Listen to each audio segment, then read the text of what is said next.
दोस्तों, मैं अजय साहनी स्टार आज अपने कुछ विचार ऐसे लेकर आया हूं जिसको मैंने वर्षों वर्ष में सिर्फ हासिल किया है, जिया है। यकीन मानिए आज मैं बात करने वाला हूं उन साथियों के लिए, उन भाई बहनों के लिए जो लोग अपने मन में, अपने विचारों में, अपने सपनों में कई बार गायक बनना, गीतकार बनना, संगीतकार बनना, कलाकार बनना, ये ख्वाहिशें लेकर सोते हैं, जीते हैं और जीते जीते जीते चले जाते हैं। उनके जीवन में तमाम तरह के उतार चढ़ाव आते हैं। उनके जीवन में उनकी उम्र जैसे जैसे बढ़ती चली जाती है, बदलाव आते हैं, अनेकों प्रकार के बदलाव। जिम्मेदारियों से दबे हुए बोझ के तले कई बार वो अपनी जिंदगी को घुट घुट कर जी कर बिता देते हैं। ऐसे तमाम लोगों के फोन आते हैं मुझे, जो लोग कहते हैं मुझे गायक बनना है, मुझे गीतकार बनना था, मुझे संगीत आता है, बहुत सारी बातें कहते हैं लोग। लेकिन छटपटाहट होती थी मुझे कि मैं उन दोस्तों के लिए, उन भाइयों के लिए, बहनों के लिए कुछ नहीं कर पा रहा था। दरअसल मैं वर्षों तक इस कार्य को करने का खुद भी बहुत बड़ा शौक पाले हुए जीता रहा हूं। बहुत अरमान थे मेरे कि मैं भी एक बहुत शानदार गीतकार, गायक, कलाकार के रूप में अपने आप को इस इंडस्ट्री में स्थापित कर सकूं। लेकिन एक कसक रह गई, कोई बात थी जो मुझे झिझोड़ती रही। मुझे लगता था कि मैं जो खुद न कर सका तो क्या संभव है कि ये कुछ और लोगों को कराया जा सके।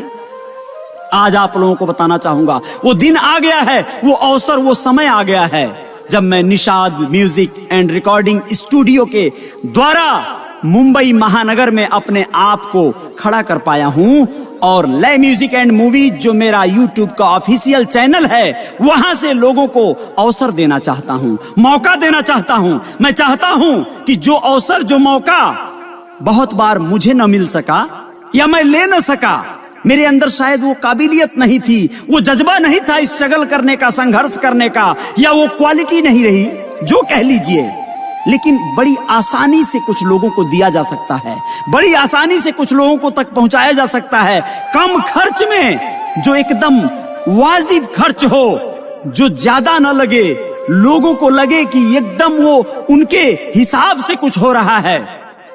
तो दोस्तों, ऐसा ही एक पैकेज बना दिया है मैंने ऐसे लोगों के लिए।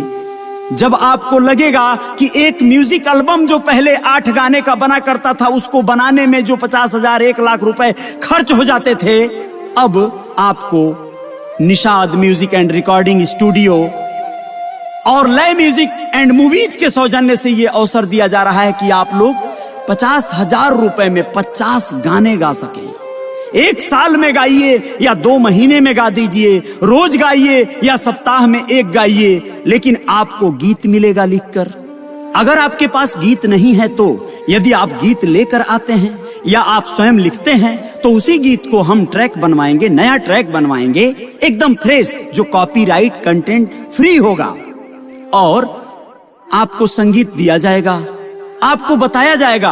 आप घंटों अगर ले लेंगे गायकी में तो भी आपको समय दिया जाएगा, जब तक कि आपकी खूबसूरत सी आवाज हमारे सिस्टम में रिकॉर्ड ना हो जाए, इस तरह का आपको मौका दिया जाएगा। लेकिन आपको उसके लिए गायकी आती हो, जिससे कि आपको खुद भी लगे कि मेरा जो कार्य है वो आसान हो गया है, आसानी से आपके आवाज को बहुत बड़ी तादाद में लोगों तक पहुंचाया जा सकता है। तो फिर कार्य करने का आनंद बहुत ज्यादा बढ़ जाएगा। जिन साथियों को अभी बिल्कुल शुरुआत में गायकी शुरू करना है, अभी उनको कुछ भी जानकारी नहीं है, वो सीखने की प्रक्रिया पे रहेंगे, उन्हें भी सही गाइडलाइन और मार्गदर्शन दिया जाएगा। दोस्तों, आप संपर्क करिए। अगर आप मुंबई में नहीं हैं, गोरखपुर में हैं, झारखंड में हैं, बिहार में हैं, चाहे जहां हैं, वहां से संपर्क कीजिए। आपको रास्ता बता दिया जाएगा, आपको तरीका बता दिया जाएगा। आपके साथ जो भी होगा वो बहुत ही बेहतर और ईमानदारी से आपके हित में होगा।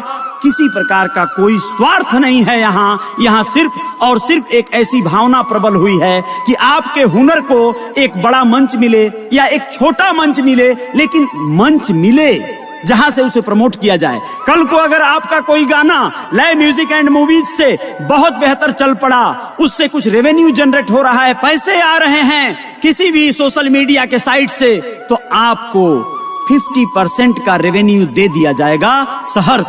यानी अगर आपको 10,000 रुपए आपके गाने से आमदनी हुई है हमें, तो 5,000 के आप हकदार होंगे मेरे भाई। यह बात एकदम ट्रांसपेरेंट रहेगी, पारदर्शी रहेगी। तो मैं आमंत्रित करता हूं उन सभी कलाकारों को जिन्हें बहुत बार यहां वहां भटकना पड़ रहा है, बहुत महंगा पड़ रहा है गीत गाना करना, एक गाना 2,000 4,000 खर्च करके बनाना पड़ रहा है, उनके लिए एक बहुत सुनहरा अवसर है कि आप आइए 50,000 रुपए का एक साथ निवेश करके कंपनी के सहभागी और पार्टनर बन जाइए।